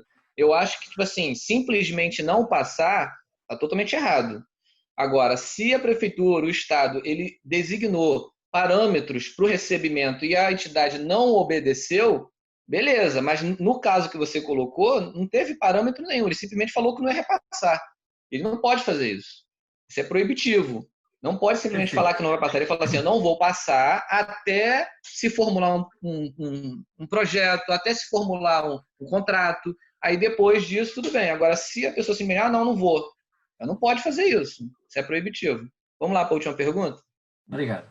Vamos lá. Um hospital que estiver executando um convênio cujo objeto é a aquisição de medicamentos e para o qual existe processo de coleta de preços em andamento, poderá iniciar novo processo de compra de medicamento com os recursos para combater a pandemia? Isso não poderá ser interpretado como sobreposição de recursos públicos para tal finalidade? Não, já respondo que não se caracterizará porque isso está dentro, isso você encontra na portaria 1393, de 21 de maio de 2020, lá no artigo 4, inciso 1, onde ele diz o seguinte, preste atenção como é que vai ser a compra, como é que vai ser o pagamento.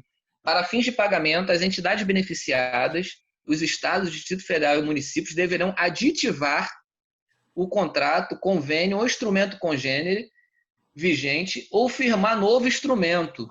Isso, quando você coloca isso aqui, ele está se referindo à situação dos estados para as entidades, mas quando você pega a situação de compra, isso fica a teu critério. Se você tem um pedido de compra, onde tem aquele medicamento, a gente sabe que o pedido de compra tem um tempo, demora, e a gente está tratando com vidas. Tempo é vida. Então, se você tem um pedido de compra já em andamento, você entra nele e compra. Você não tem que fazer um novo, começar o processo tudo de novo, para demorar aquele tempo todo. A gente sabe que a abertura, tanto que o tempo é tão importante, que eu não sei exatamente onde está aqui, eu acho que é na medida provisória, onde diz que o processo de licitação ele vai acontecer na metade do tempo. Então, a legislação está preocupada que isso aconteça rápido. Então, se você pensou em fazer um novo, não faça. Entre no já que esteja andando, acrescente a situação do medicamento para fazer compra, para a situação chegar logo esse medicamento para o paciente. Não vai fazer um novo para demorar o dobro do tempo, entendeu? Exatamente. Boa tarde, pessoal. Tem uma colocação aqui a respeito da parte de compra, né? Primeiro quero cumprimentar a todos, né? Uma boa tarde e elogiar Edson fala de onde, Edson? De Papanduva. Opa, pois não. Vamos lá. Assim, o processo de compra, que eu já anotei uma porção de coisa aqui, inclusive que a gente vai fazer as aquisições para o nosso hospital.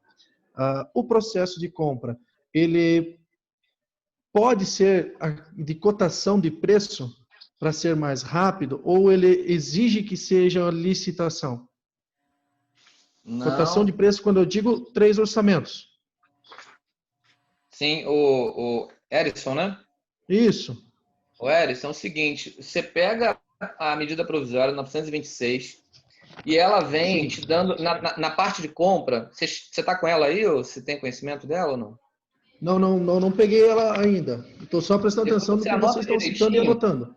Anota direitinho e vê ela ipsilito. Você pega isso, bota no Google, bota lá, medida provisória 926 de 20 de março de 2020, que você vai ter ela na íntegra.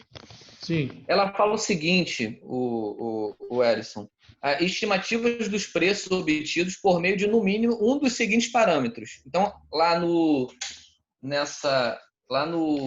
artigo 4, no inciso 2, não, no inciso 1, ele vem dizendo o seguinte: estimativa de preço mínimo, seguintes parâmetros. Você pode fazer pelo portal de compras do governo federal, pesquisa publicada em mídia especializada, sítios eletrônicos especializados ou de domínio amplo, contratação similares de outros entes públicos, pesquisa realizada com potenciais fornecedores e até o E. Então você tem uma gama de possibilidade para você estar fazendo essa estimativa de preço.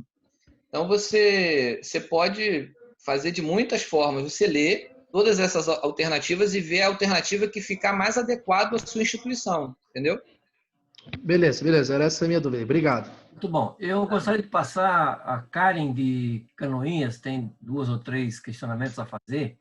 Eu vou passar para ela então. Karen, por favor, utiliza o microfone e vídeo. Olá, boa tarde a todos. Primeiramente, Robson, muito obrigada pelos esclarecimentos. Com certeza ajudou bastante nesse processo, até mesmo porque eu apresentei hoje no período da manhã o plano de ação para a Secretaria de Saúde, o qual tinha sido aprovado, porém agora eu realmente fiquei com algumas dúvidas e vou precisar apresentar isso para ela também, porque a gente tinha colocado 3 situações. Uma delas é a realização da validação das autoclaves, que eu não sei se pode. A outra situação é a realização do projeto de combate a incêndio, que o hospital não tem, então seria mais uma medida de segurança. E a outra situação que eu acho que não teria problema é que a gente está sem centrífuga de sangue para a realização do preparo dos hemocomponentes, que a gente está com uma centrífuga emprestada de um laboratório que a gente tem terceirizado. Mas as outras 2 primeiras situações, realmente eu fiquei intrigada agora com todas essas suas colocações, então eu preciso muito da sua ajuda. São essas minhas colocações. Obrigada. Nada. Vamos lá, o Karen. Você colocou 3 situações, né? A primeira é em relação à validação das autoclaves. A validação das autoclaves. Você tem que pensar o seguinte, Karen. Quando você for... Tipo assim, eu vou tentar te passar a visão da pessoa que vai fazer a sua prestação de contas lá no final. Essa pandemia, ela veio exclusivamente para atendimento do paciente COVID-19. Se você visualiza nessas 3 atividades aí, a situação da autoclave, se a parada desse autoclave, ou a situação da centrífuga, aí, da situação do sangue, ou a situação da segurança do incêndio, se isso tem a ver diretamente com a situação do tratamento ao paciente com Covid, se isso vai impactar no paciente Covid-19, você tem que justificar isso muito bem. Porque é aquilo que eu falei lá atrás. A pessoa pode comprar televisão, data show, esse tipo de coisa, ela pode comprar teoricamente tudo. Só que o que acontece? Ela tem que justificar muito bem a utilização desse equipamento ou dessa situação. Ela tem que... E como é que ela vai justificar isso? Através do projeto. Ela vai botar dentro do projeto o link disso que você está querendo com o paciente com Covid lá na ponta, que ele vai ser atendido. Essa situação, por exemplo, do sangue, você pode muito bem justificar, não sei se é o caso, mas tipo assim, se esse equipamento ele é crucial para fazer a testagem dos pacientes e não está fazendo a testagem por conta da falta desse equipamento, é muito fácil se justificar. A situação da segurança relacionada ao incêndio, eu não sei como você justificaria isso. No momento eu não estou conseguindo imaginar.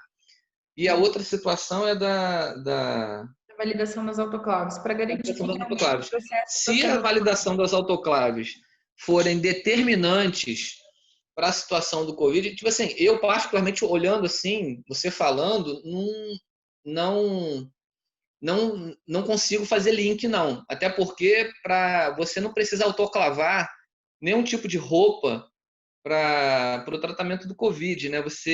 Isso é muito crucial para centro cirúrgico. Você roupas, teria não, que ter um caso na muito verdade seria o específico. circuito do ventilador mecânico, né? Ah, sim, entendi. Esse autoclave seria uma estufa, né? Você estaria usando ele como porque Autoclave o para circuito esterilizar do materiais, respirador não vai né? no autoclave. Oi?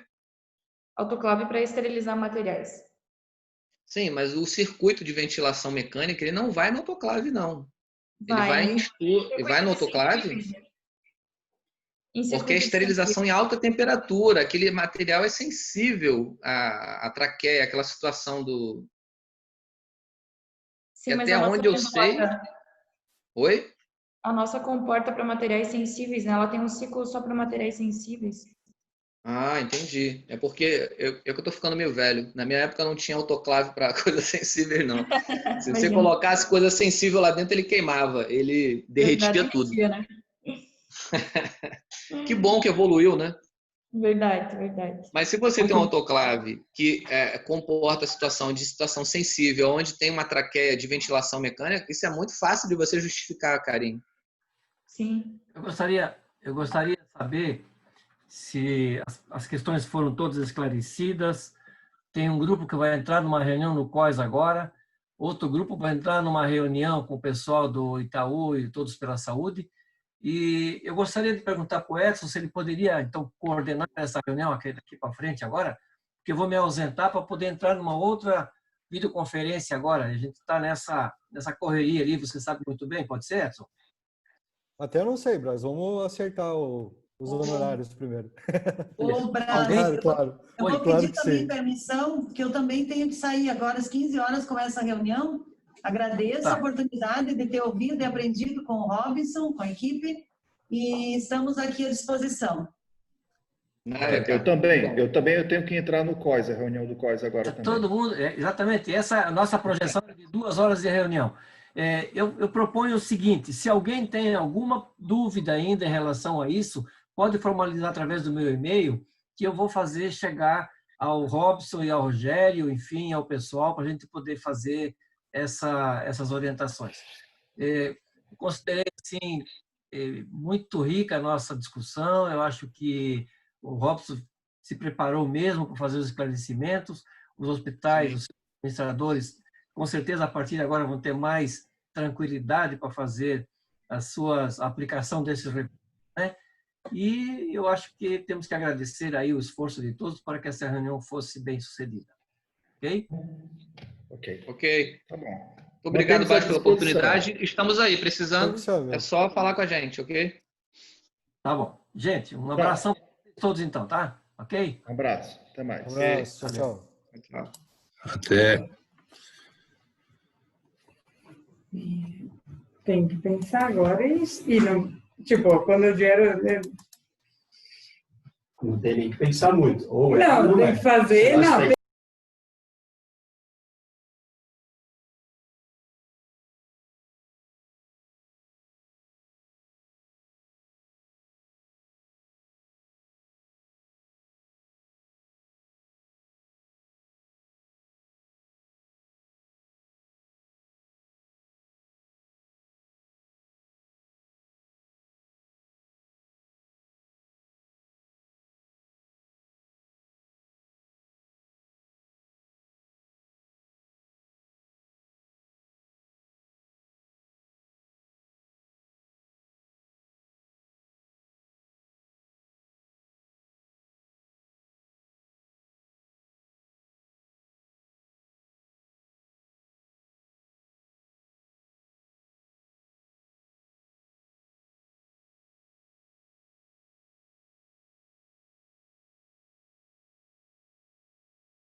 Financeiro, dependendo de qual doação que é. Dependendo de qual doação é uma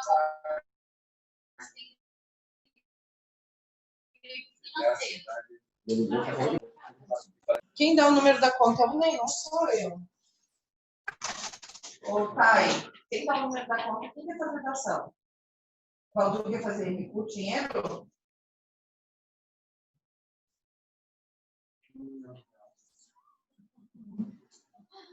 Não tem aqui 1.800.000. Vou fazer. Ah, tá. Ei, normalmente o 95.220,6. 220,6. Agência 350. Isso. Agência 03050. 050, Banco do Brasil. Eu ia lá. Obrigada. Vamos, Tati. Você tem uma aqui? Não, se quer que eu comigo, eu faço. Não sei. Tava saindo? Saiu, acabou.